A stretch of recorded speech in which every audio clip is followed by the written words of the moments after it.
நாளையும் திருவண்ணாமலை நடைபெறுகிறது. தமிழ்நாடு மின் உற்பத்தி அமைப்பு மின்சார வாரியத்தில் அதிக உறுப்பினர்கள் கொண்ட அமைப்பு.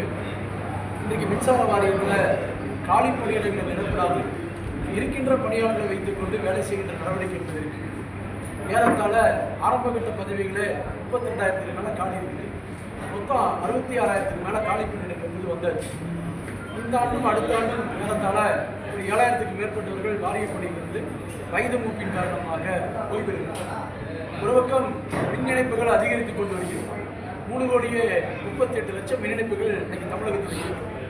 ஸோ இதையெல்லாம் பராமரிப்பதற்கு போதிய பணியாளர்களை கடந்த 4.5 ஆண்டுகளாக தமிழக அரசு எந்தவித நடவடிக்கையும் எடுக்காமல் இருப்பது ஊழியர் மத்தியில் அதிருப்தி என்பது ஏற்பட்டுள்ளது.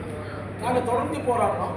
ஒரு 10,260 பேர் எடுப்பதற்கான ஏற்பாடுகள் இருப்பதாக அரசு சொல்லப்பட்டது. ஆனால் நிதித்துறையும் எரிசக்தி துறையும் எங்களை வஞ்சிக்கிறது.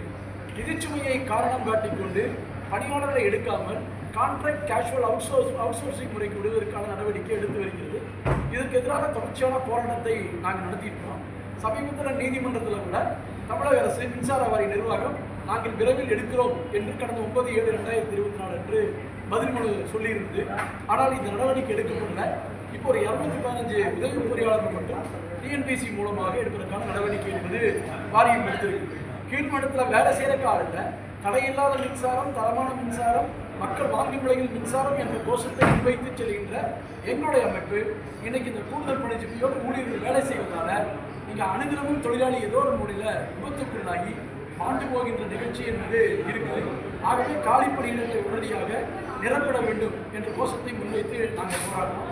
அப்படி நிரப்புகின்ற பொழுது பல ஆண்டுகளாக மின்சார வாரியத்தில் பணியாற்றுகின்ற ஒப்பந்த தொழிலாளி அவன் 15 வருஷம் 20 வருஷத்துக்கு மேலே பணியாற்றான்.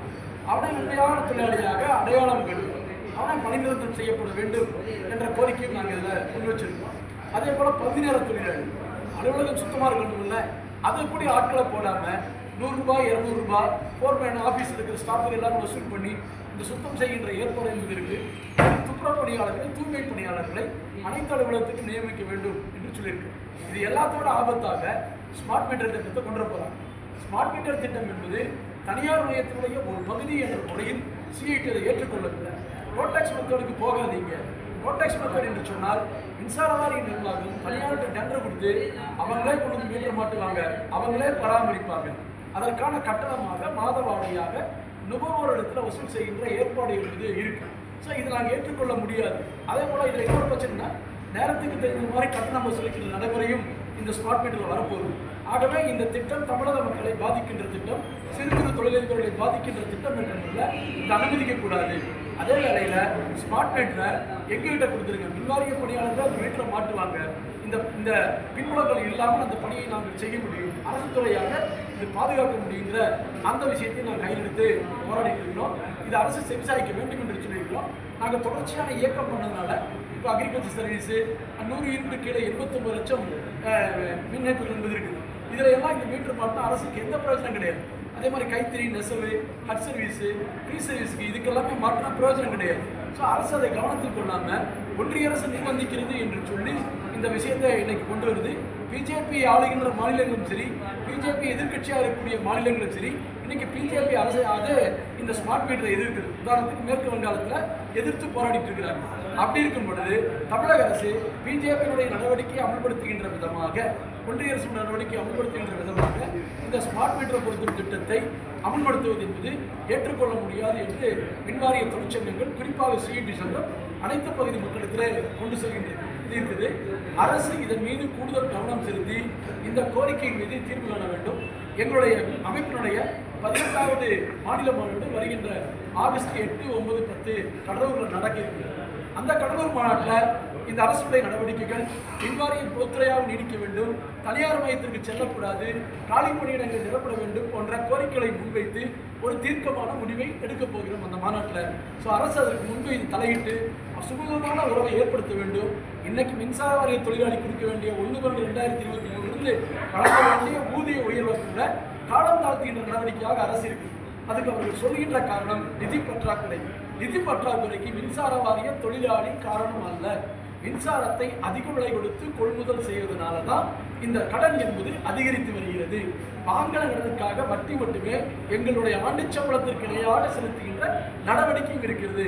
ஆகவே தமிழக அரசு தன்னுடைய உற்பத்தி திட்டங்களை போர்க்கால அடிப்படையில் விநியோகத்துக்கு பயன்பாட்டிற்கு கொண்டு வந்து சொன்னால் நிச்சயமாக மின்வாரியம் லாபத்தை நோக்கி நகரும் என்பது எங்களுடைய ஆழமான கருத்து என்பதையும் பதிவு செய்ய விரும்புகின்றேன். தமிழக மின்சார வாரியத்தில் தமிழ்நாடு அரசு, இந்த திமுக அரசு பொறுப்பேற்றதிலிருந்து 2021 ஆரம்பிச்சாங்க. 2026, 27 5 ஆண்டுகளுக்கு மின்சார கட்டணத்தை உயர்த்துவதற்கு ரெகுலேட்டரி கமிஷன்ல அனுமதி வாங்கி வச்சிட்டாங்க. எப்பாவது வருஷம் உயர்த்துவாங்க, கருத்து கணிப்பு கேட்பாங்க. ஆனால் இந்த அரசு வந்தப்போ ஒன்றிய அரசுடைய நடவடிக்கை பின்பற்றி 5 ஆண்டுகளுக்கு கேட்டு வச்ச ஒரே அரசு இந்த அரசாக இருக்கக்கூடிய நம்பர் 1. அதே போல அரசு என்ன சொல்லுது, நாங்கள் இந்த கட்டணத்தை எப்படி உயர்த்தணும், இன்னைக்கு இருக்கிற விலைவாசி அடிப்படையில் உயர்த்தணும். கன்சியூமர் பிரைஸ் இண்டெக்ஸின் அடிப்படையில் அதிகபட்சம் 6%. அப்போ எது கம்மியாக வருதோ அதை மின்கட்டணம் உயர்த்துவதாக கணக்கீடு செய்கிறாங்க. தப்பாக நம்ம கன்சியூமர் பிரைஸ் இண்டெக்ஸுக்கும் முறைசாரா தொழிலாளர் வாழ்க்கையில் இருக்கக்கூடிய வித்தியாசத்தை அரசு புரிஞ்சுக்காம இருக்கு. நம்பர் 1. 2வது, நாங்கள் கட்டணத்தை உயர்த்த மாட்டோம், அப்படி உயர்த்துகின்ற நிலை வந்தால் அதற்கான மானியத்தை மாநில அரசு கொடுக்குங்கிறது. நீங்கள் நம்மளுடைய வரிப்பணத்தை எடுத்து இன்னொரு அரசுடைய திட்டங்களுக்கு அறிவிச்சு விட்டு அதுக்கு மானியமாக கொடுப்பது என்பது அது எப்படி சரியுமா இருக்கும்? கட்டணத்தை உயர்த்தாமலே இருந்தாலே இந்த மானியத்தை கொடுக்க வேண்டிய அவசியம் வந்து இருக்காது. ஸோ கட்டணத்தை உயர்த்து என்பது அது மிகப்பெரிய நெருக்கடிக்கு உள்ளாகும். இது யாருக்கு பயன்படுத்தினா தனியார் மின் உற்பத்தியாளர்களுக்கு பயன்படும். அந்த முறையில் தான் அந்த கட்டண உயர்வு என்பது பலனளிக்கக்கூடிய விஷயமாக இருக்கிறது.